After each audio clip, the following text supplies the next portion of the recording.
Hi friends, welcome to our channel Engineer மளிகை கடை. இன்னைக்கு நம்ம இன்ஜினியர் மளிகை கடையில எதை பத்தின வீடியோ பார்க்க போறோம்னா கல்யாண வீடு ஹோட்டல்ல வைக்கக்கூடிய இட்லி சாம்பார் எப்படி வைக்கிறது அப்படின்னு உங்களுக்கு கத்து தர போறேன். புதுசா பார்க்க ஃப்ரெண்ட்ஸ் நம்ம சேனலை சப்ஸ்கிரைப் பண்ணிட்டு பாருங்க. நம்ம சேனல்ல மளிகை கடை ஹோட்டல் பிளஸ் ஜூஸ் பிசினஸ் பத்தியான வீடியோஸ் நிறைய இருக்கும். ஃப்ரெண்ட்ஸ் பழைய சப்ஸ்கிரைபர் நிறைய பேர் தெரிஞ்சிருக்கும். லாக்டவுன் சமயத்தில் நம்ம மளிகை கடை நடத்தக்கூடாதுங்கிற சூழ்நிலை வரும்போதுல கடைக்கு முன்னாடி நம்ம ஹோட்டல் நடத்தணும். அதோட வீடியோ எல்லாமே டிஸ்கிரிப்ஷனில் நிறைய இருக்கும். நீங்கள் ஒரு ஹோட்டல் வைக்கணும், தள்ளுவண்டி கடை வைக்கணும் அப்படின்னா கண்டிப்பாக அந்த வீடியோஸ்லாம் பாருங்கள், உங்களுக்கு ரொம்ப ஹெல்ப்ஃபுல்லாக இருக்கும். ரொம்ப நாளாக நிறைய பேரால் கேட்ட வீடியோ இட்லி சாம்பார் வைக்கிறது எப்படி, ஹோட்டலெல்லாம் எப்படி வைப்பீங்க அப்படிங்கிறத கேட்டிருந்தீங்க. நம்ம சேனலில் ஏற்கனவே ஒரு சாம்பார் இருக்கும், அது ரைஸுக்கும் யூஸ் பண்ணலாம், டிஃபனுக்கும் யூஸ் பண்ணலாம். சரிங்களா, ரிச்சான ஒரு சாம்பார் பிளேலிஸ்ட்டில் இருக்கும், பார்த்துக்காங்க. இந்த சாம்பார் டிஃபனுக்கு மட்டும் தான் யூஸ் பண்ண முடியும், ரைஸுக்கு வச்சு சாப்பிட முடியாது. சரிங்களா, எடுபடாது. இன்றைக்கி நான் உங்களுக்கு இட்லி சாம்பார் அளவோடு சொல்லி தர போகிறேன். எத்தனை லிட்டர் தண்ணி, எவ்வளோ பருப்பு, எவ்வளோ காய்கறி அப்படிங்கிறத சூப்பராக சொல்லி தர போகிறேன். கண்டிப்பாக நீங்களும் உங்கள் வீட்டில் ட்ரை பண்ணுங்கள். ஹோட்டல் வச்சுருக்கவங்க தள்ளுவண்டி கடை எதுவும் பண்ணிட்டு இருக்கீங்கன்னா கண்டிப்பாக இந்த சாம்பாரை ட்ரை பண்ணுங்கள். ஏன்னா இது ரொம்ப சூப்பராக டேஸ்ட்டாக இருக்கும். இப்போ நம்ம இன்றைக்கி 3 லிட்டர் வைக்க போகிறோம். சரியா, 3 லிட்டர் தண்ணிக்கு 210 கிராம் துவரம்பருப்பு எடுத்திருக்கேன். சரிங்களா, நல்ல குவாலிட்டியான பருப்புக்கு சாம்பார் நல்லா திக்காக இருக்குது. அப்படிங்கும் பட்சத்தில் நமக்கு 1 லிட்டருக்கு 70 கிராம் துவரம்பருப்பு. நம்ம 3 லிட்டர் எடுத்திருக்கோம், 210 கிராம். அப்புறம் காய்கறி 1 லிட்டர் தண்ணிக்கு 50 கிராம் காய்கறி. உருளைக்கிழங்கு 50 கிராம், பீன்ஸ் 50 கிராம், முருங்கைக்காய் 50 கிராம், எல்லாமே நான் 150 கிராம் எடுத்து வச்சிருக்கேன் 3 லிட்டர் தண்ணிக்கு. துவரம்பருப்போட குவாலிட்டிக்கு தக்கன சாம்பாரோட டேஸ்ட்டும் சூப்பராக இருக்கும். நீங்கள் எந்த பருப்புனாலும் யூஸ் பண்ணலாம். பருப்பு பழசாக இருந்துச்சுன்னா கன்சம் கிடைக்காது, இந்த டேஸ்ட் கொஞ்சம் கம்மியாக இருக்கும். தண்ணியோட அளவு கொஞ்சம் குறைச்சி வைங்க. இப்போ நம்ம துவரம்பருப்பை கழுவிட்டு விசில் வைக்க போகிறோம். துவரம்பருப்பு கூட விசில் வைக்கும் போது என்னெல்லாம் சேர்க்கணும் அப்படின்னா, கடலை பருப்பு சின்னதாக ஒரு கையளவு சேர்க்கணும். சரிங்களா, பேருக்கு சேர்த்த மாதிரி சேர்க்கணும். வெந்தயம் ஒரு 3 சின்ன ஸ்பூன். சரிங்களா, ஒரு 1/4 டீஸ்பூன் சொல்லணும்ல, அந்த கணக்குக்கு வெந்தயம் கண்டிப்பாக சேர்க்கணும். ஒரு 3 ஸ்பூன் சேர்த்த மாதிரி சேர்த்துக்கிடலாம். இது 3ஐயும் சேர்த்துட்டு நம்ம நல்லா வாஷ் பண்ணி எடுத்துடலாம் தண்ணியில். ரைட்டாக நல்லா வாஷ் பண்ணி எடுத்த பிறகு துவரம்பருப்பு, கடலைப்பருப்பு, வெந்தயம் நல்லா மேலே உள்ள அழுக்கெல்லாம் போயிடும். நல்லா வாஷ் பண்ணி எடுத்துட்டு அடுத்தல பூண்டு சேர்க்க போகிறோம். பூண்டு 1 லிட்டர் தண்ணிக்கு ஒரு 10 பல் கணக்கு பண்ணிக்காங்க. நான் இப்போ 50 கிராம் எடுத்திருக்கேன் 3 லிட்டர் தண்ணிக்கு. கரெக்டாக ஒரு 30 பல். சரிங்களா, சின்ன பூண்டு. அப்புறம் ஒரு சின்ன தக்காளி ஒன்று வெட்டி போட்டுக்காங்க. தக்காளி வெட்டி போட்டுட்டு அடுத்து பூசணிக்காய் 150 கிராம் சொன்னோம்னா அதை நம்ம சின்ன சின்னதாக கட் பண்ணி இது கூட சேர்த்துடணும். குழம்புக்குள்ள எதுவுமே சேர்க்கக்கூடாது. அடுத்து பச்சை மிளகா உங்களுக்கு காரத்துக்கு ஏற்ற மாதிரி எவ்வளவோ சேரணுமோ அதை சேர்த்துக்காங்க. அப்புறம் வத்தல். சரிங்களா, ஒரு சின்ன ஒரு 4-5 வத்தலை கட் பண்ணி உங்கள் காரத்துக்கு தக்கன நீங்கள் சேர்த்துக்காங்க.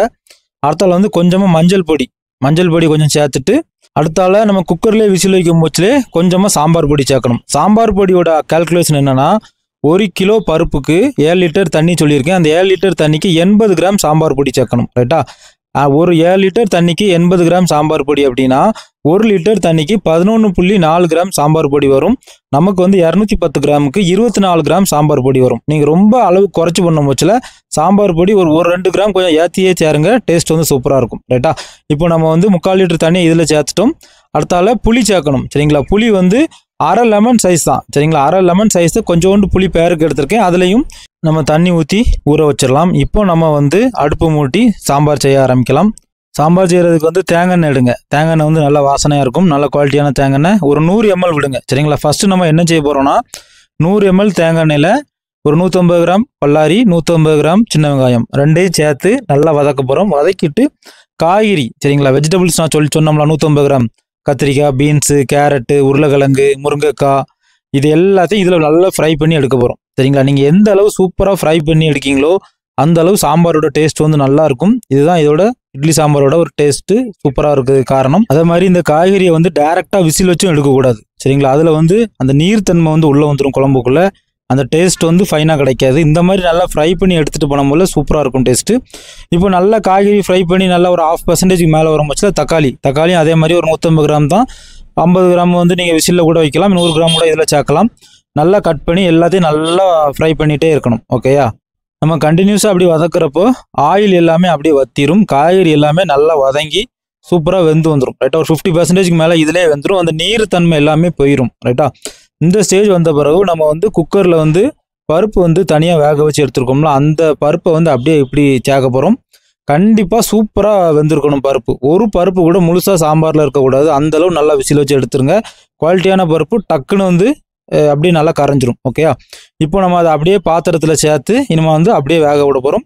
நம்ம ஏற்கனவே 1 லிட்டர் தண்ணியை ஃபஸ்ட்டு சேர்த்தோம், பருப்புக்கும் புளிக்கும் ஊற்றணும். இப்போ இன்னும் இருக்கிற 2 லிட்டர் தண்ணியை அந்த குக்கரை அலசி அப்படியே இதில் சேர்த்துட்டு மீதி இருக்க தண்ணியையும் இதிலே ஊற்றிடலாம். இப்போ நான் சொன்ன 3 லிட்டர் தண்ணி சொன்னேன். இப்போ வந்து 1 லிட்டர் தண்ணியை ஃபுல்லாக ஊற்றிட்டோம். இப்போ 2 லிட்டரு பாட்டில் வந்து குக்கர் அலசி ஊற்றுறோம். இப்போ நம்ம வந்து சாம்பார் பொடி சேர்க்க போகிறோம். சாம்பார் பொடி கால்குலேஷன் சொல்லிட்டேன், அதுதான் ப்ரொசீஜரு. இப்போ நான் வந்து கையளவு எனக்கு அரை பாக்கெட்டு காப்பாக்கெட்டு வந்து கையளவு தெரியும். நீங்கள் புதுசாக பண்ணுறவங்க வெயிட்டிங் ஸ்கேலை வச்சு கூட அளந்து கூட பண்ணுங்கள். டேஸ்ட் வந்து மிஸ் ஆகாது. ஓகே, நம்ம இப்போ சாம்பார் பொடி சேர்த்துட்டு நல்லா மிக்ஸ் பண்ணி விடணும். ஏன்னா அந்த பருப்பு சாம்பார் பொடி எல்லாம் போட்ட பிறகு அப்படியே கீழே போய் டெபாசிட் ஆகி அடிபிடிக்க ஆரம்பிக்கும். அதனால் அந்த அளவுக்கு விடாமல் நல்லா கிண்டி விடுங்க. முடிஞ்ச அளவு விறகு அடுப்பில் பண்ணுங்கள். விறகு அடுப்பில் பண்ணாலே ஒரு டேஸ்ட் தான். விறகு அடுப்பு முடியாதுங்க பட்சத்தில் நீங்கள் சிட்டியில் இருக்கீங்க, முடியாதுங்க பட்சத்தில் தாராளமாக கேஸ்லேயே பண்ணலாம். பெரிய அளவில் டிஃப்ரென்ஸ் வராது. ஸ்லைட்டாக அந்த டேஸ்ட் வந்து ஒரு 1% கம்மியாக தான் இருக்கும். ஓகேயா, இப்போ நம்ம வந்து பேலன்ஸ் இருக்க தண்ணியை வந்து ஃபுல்லாக இதை ஊற்றி முடிச்சிடலாம். தண்ணி ஃபுல்லாக ஊற்றி முடிச்சிட்டோம். நம்ம இப்போ 3 லிட்டரும் ஊற்றி முடிச்சிட்டோம். இப்போ வந்து உப்பு சேர்க்க போகிறோம். ஃப்ரெண்ட்ஸ், உப்போட அளவு வந்து ஒரு 35 கிராம் வந்து ஓகே, சரிங்களா? ஒரு 35 கிராம் நான் வந்து கையளவில் தான் போடுவேன். பிராண்டு டு பிராண்ட் கரிப்பு கொஞ்சம் முன்ன பின்ன இருக்கும். நீங்கள் கொஞ்சம் உப்பை வந்து பார்த்தே போடுங்க. கம்மியாக போட்டுட்டு அடுத்தால் அதிகமாக போட்டால் பிரச்சனை இல்லை. அதிகமாகிட்டுனா அப்புறம் கஷ்டமாயிரும். ஓகே, அதனால் உப்பை வந்து கொஞ்சம் பார்த்து போடுங்க. இனி வந்து தீயை வந்து நல்லா ஏற்றிடுங்க. நல்லா ஏற்றிட்டு நல்லா கொதிக்க விடுங்க. நல்லா கொதித்து அந்த காய்கறி எல்லாம் நல்லா வெந்து சூப்பராக அந்த பச்சை வாடை எல்லாமே போகணும். இந்த டைமில் வந்து கொஞ்சம் வத்தல் பொடி, வத்தல் பொடி வந்து உங்களுக்கு எவ்வளோ தேவையோ அதுக்கு ஏற்ற மாதிரி போட்டுக்காங்க. ஒரு 10 கிராம் கரெக்டாக இருக்கும். குறை மீடியமான ஒரு கரெக்டான காரமாக இருக்கும். அதிகமாக போட வேண்டாம். ஏன்னா வத்தல் சேர்த்துருக்கோம், மிளகாய் சேர்த்துருக்கோம். அதனால் அதையும் கவனிச்சிக்காங்க.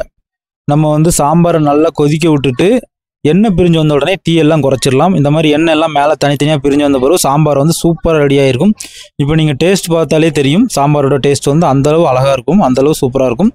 இப்போ வந்து நம்ம என்ன செய்ய போகிறோம், புளி கரைச்சி ஊற்ற போகிறோம். நம்ம புளி வந்து ஒரு அரை லெமன் வச்சுருந்தோம்ல, அதை அப்படியே கரைச்சி மட்டும் ஊற்றுறோம். திரும்ப திரும்ப கரைச்சி மேலே தண்ணி சேர்த்து ஊற்றக்கூடாது. அவ்வளோதான், சிம்பிளாக புளி வந்து ஒரு பேருக்கு கம்மியாக மட்டும்தான் சேர்க்கணும். ஓகேயா, இந்த டைமில் வந்து ஆஸ் யூஷுவல் நீங்கள் எவ்வளோ காயப்பொடி அடிக்கிறீங்களோ அதை எடுத்துக்காங்க. இந்த காயப்பொடி சேர்த்த டைம் வந்து கேமரா ஆஃபில் இருந்திருக்கு, அதை மட்டும் தப்பாக நினச்சிக்கிடாங்க. அடுத்து வந்து என்ன செய்ய போகிறோம்னா, நம்ம வந்து தாளித்து ஊற்ற போகிறோம். சின்ன வெங்காயம், வத்தல், கருவேப்பிலை இதெல்லாம் சேர்த்து உங்கள் தேவையான அளவு வச்சு தாளித்து ஊற்றிடுங்க. தாளித்து ஊற்றின பிறகு இப்போ நம்ம சாம்பார் வந்து ரெடி ஆகிட்டு, இந்த சாம்பார் நான் சொன்ன அளவில் பண்ணால் உங்களுக்கு வந்து திக்காக சூப்பராக இருக்கும். ஃப்ரெண்ட்ஸ், உங்களுக்கு இந்த சாம்பார் வீடியோ பார்த்த பிறகு ஒரு தெளிவு கிடச்சிருக்கும்னு நான் நினைக்கிறேன். இதே ப்ரொசீஜர்லேயே உங்கள் வீட்டில் பண்ணுங்கள். 1 லிட்டர் சாம்பார் வைக்க போகிறீங்கன்னா 70 கிராம் பருப்பு எடுங்க. அதுக்கு தேவையான சாம்பார் பொடி கரெக்டாக எடுங்க. கண்ணா பின்னான அளவில் எடுக்கும் போதெல்லாம் அந்த சாம்பாரோட டேஸ்ட் வந்து மாறிடும். இட்லி சாம்பாருக்கு முச்சில் கண்டிப்பாக பூசணிக்காய் சேருங்க. ரைஸ் வைக்கிற சாம்பாரில் பூசணிக்காய் சேர்த்துறாதுங்க, அது வந்து சாப்பாட்டுக்கு வந்து எடுபடாது. ஓகேங்களா? ஓகே ஃப்ரெண்ட்ஸ், இப்போ நம்ம மல்லியில எல்லாம் தூவிட்டோம். நம்ம சாம்பார் வந்து ரெடி ஆகிட்டு, இப்போ நான் வச்சிருக்க அளவு வந்து நல்லா திக்காக சூப்பராக இருக்கும். இதே அளவு வந்து நீங்கள் ஒரு அங்கே பண்ணாலும் உங்களுக்கும் இந்த அளவு வரணும்.